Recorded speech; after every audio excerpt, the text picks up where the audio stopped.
A while back I showed you the whole idea of off-grid solar, the panel, the battery, how to run a freezer or a pump or a light without ever tying into the power company. And the question that came back in every comment was the same one. Earl, that is fine, but how do I actually hook it together? Which wire goes where? I am afraid I will do it wrong and ruin something, or worse, start a fire. So today I am going to sit down with you and walk through exactly that. How to wire it, step by step, slow, in plain words, in the right order.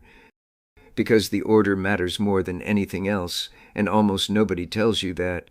By the end of this, you will know how to connect the panel, the charge controller, the battery, and a small inverter so you can plug in a real household appliance. And you will know how to do it safely, with the fuses and the switch that keep you and your home out of trouble. Electricity deserves respect. It is a useful servant and a dangerous master. I am going to show you the simple, safe way, and I am going to stop and warn you at every place where a careless hand gets into trouble. This is not hard. A careful person of ordinary sense can do this in an afternoon, but you do it carefully, and you do it in order. Stay with me. If you are new here, welcome to Homestead Grandpa. Hit that subscribe button right now so you do not miss a single video. I put one out every week, and I do not waste your time. Now let us get into it. Before we touch a single wire, let me remind you of the 4 pieces, because each one has one job, and once you know the jobs, the wiring makes sense instead of being a mystery. The panel catches the sun and makes electricity. That is its only job. But the electricity it makes is uneven, strong in bright sun, weak in clouds, changing all day long. That uneven power is not fit to feed straight into a battery. It would harm it. So the charge controller is the second piece. It is a small box that sits between the panel and the battery. Its job is to take that uneven power from the panel and tame it, turn it into the steady, correct flow the battery can safely drink. Think of it as the steady hand on the tap. Never wire a panel straight to a battery without a charge controller. That is the first rule. Remember it. The battery is the third piece, and it is the true heart of the whole thing. Here is something most people get backwards. When you run an appliance off solar, you are really running it off the battery. The panel's job is just to keep the battery filled. The battery does the actual work, day and night, sun or no sun. The panel is the helper, the battery is the heart. And the fourth piece, the one we are adding today, is the inverter. The battery holds its power in one form, what they call direct current, DC. Same kind that is in a car battery, but the things in your house, a lamp, a fan, a freezer, run on the other kind, alternating current, AC, the kind that comes from a wall socket. The inverter is the box that changes the battery's DC power into the household AC your appliance needs. Small box, and now you can plug in a normal thing. Panel catches it, controller tames it, battery stores it, inverter changes it for the house. 4 pieces, 4 jobs. Hold those in your mind. The rest is just connecting them in the right order. Before we connect anything, 2 safety items you need beside those 4 pieces. I will not show you a hookup without them. The first is fuses. A fuse is a cheap part that sits in the wire and is built to burn out and break the circuit if too much electricity ever tries to rush through, like in a short circuit. Without a fuse, a short can melt your wires, ruin a costly battery, or start a fire. With a fuse, the fuse quietly dies instead, and you replace a $1 part. You want a fuse on the wire between the battery and the charge controller, and another on the wire between the battery and the inverter. The battery is where the great push of power lives, so you guard every wire that leaves it. The second is a switch, an off switch on the line so you can shut power down when you need to work on it or in an emergency. And here is the one warning I want burned into your mind before you start. Never let anything metal touch across the 2 battery terminals at once. Not a wrench, not a wire, not a screwdriver, and not your ring, the positive post and the negative post. If you bridge them with anything metal, you get a violent spark, a dead short, and you can hurt yourself badly and ruin the battery in an instant. Take off your ring and your watch before you work near a battery. When you use a wrench on one terminal, Be careful the other end does not swing over and touch the other post. Work one terminal at a time, mindful and unhurried. That single habit keeps you safe. Before the wiring, I want to hear from you. Are you building your first solar setup? Tell me in the comments what you want to run off it: lights, a freezer, a pump, your tools. And if you have already built one, tell the beginners the one thing you wish you had known starting out. That kind of help is worth more than anything I can say. I read every single one. And if you have not subscribed yet, hit that button now. New video every week. Here is the heart of the whole lesson. The order you connect things in matters. And you always start with the battery and the charge controller, not the panel. Let me tell you why. Because once you understand it, you will never forget it. The charge controller is a small thinking box. When you first power it up, it looks at the battery to learn what kind of battery it is dealing with, how much power it holds, what it needs. So it must meet the battery first before anything else, so it can set itself right. If you hook the panel up first, the controller gets a jolt of sun power before it has met the battery, and it can confuse itself or be harmed. So the order every time is this: battery to charge controller first, then panel to charge controller, then the inverter last. And when you take it apart, you go in reverse: unplug the load first, then the panel, then the battery last. Build from the battery out, tear down from the load back. Step 1, battery to charge controller. Take 2 wires, a positive, usually red, and a negative, usually black.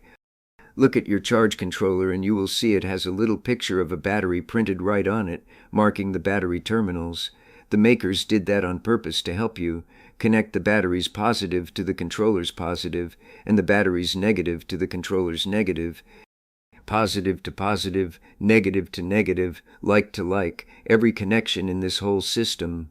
Your fuse goes on that positive wire between the battery and the controller, close to the battery. When you make that last connection, the little screen on the controller will wake up and show you the battery's voltage, something like 12 or 13. That is the controller saying it sees the battery and knows what it is working with. Step 2, panel to charge controller, and only now the panel.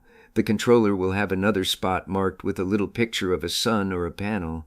Same rule, positive to positive, negative to negative. The panel's wires usually end in a weatherproof plug called an MC4 connector, male and female, that only go together one way, so you cannot easily cross them. Here is a careful word. A panel sitting in bright sun is live. It is making power the moment light hits it. So when you connect the panel, cover it with a cloth or a board while your hands are at the wires.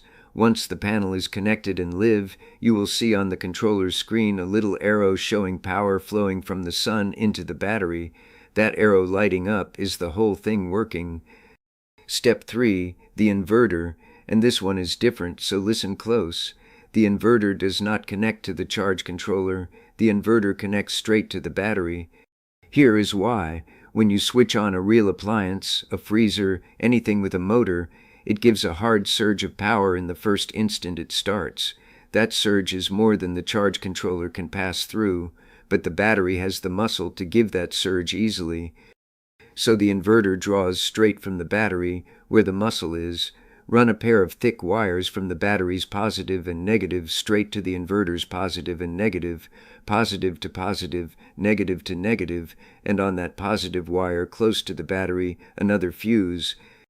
Keep these inverter wires short and thick. That is where the most power flows in the whole system. Now plug your appliance into the inverter just like a wall socket, and it runs off the battery the panel keeps full.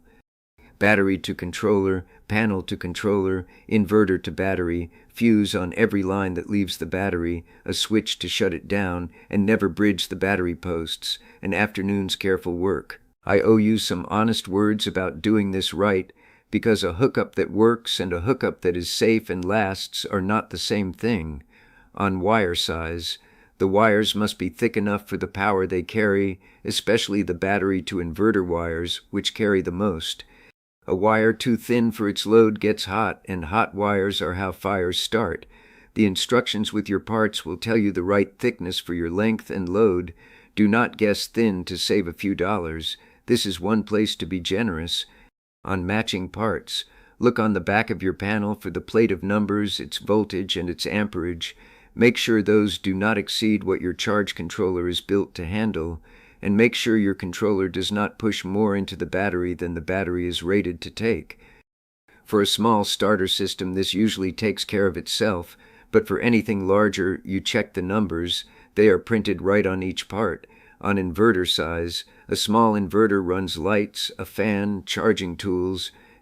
To run a freezer or anything with a motor, the inverter must be rated big enough not just for the appliance's normal draw, but for that startup surge. Read what the appliance needs and get an inverter with room to spare. An inverter too small will strain and quit. And the honest limit I always give you, this kind of setup runs specific things: lights, a freezer, a pump, tools, charging. It is not for making heat or running an air conditioner. Those eat far more than a modest setup can give. Know what it is for, build it for that, and it will serve you faithfully for years. If you are ever unsure, an hour with a knowledgeable person looking over your plan is cheap insurance. I would rather tell you to ask than have you guess on something that can burn.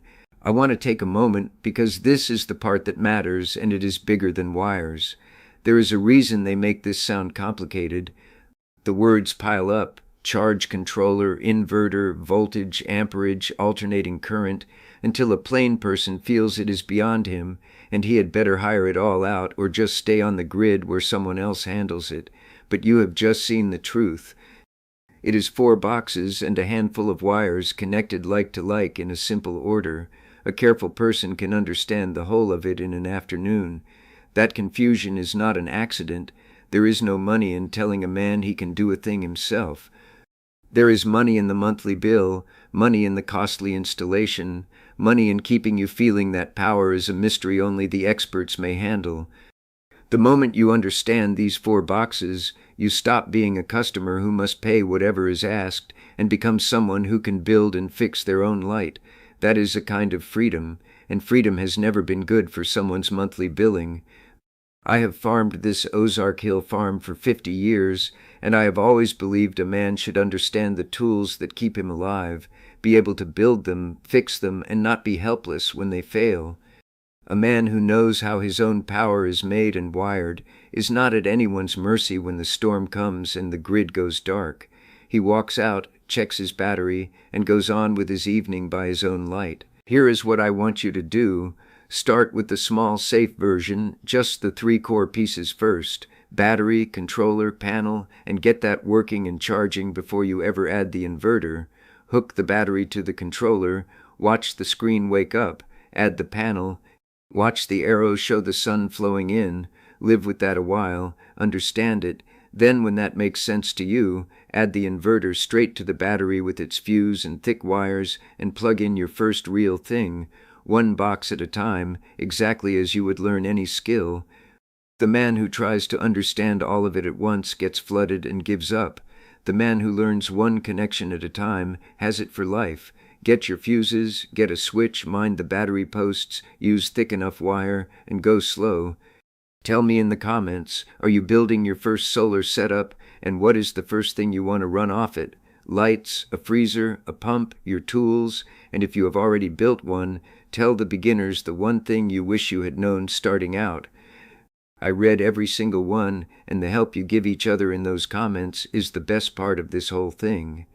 Next time, since you now know how to wire it, I am going to show you how to figure the size, how to know how big a panel and how big a battery you need for the things you actually want to run, so you neither waste money on too much nor come up short with too little. It is the natural next step. Until then, keep the gate latched, the ground fed, and take care of what is yours.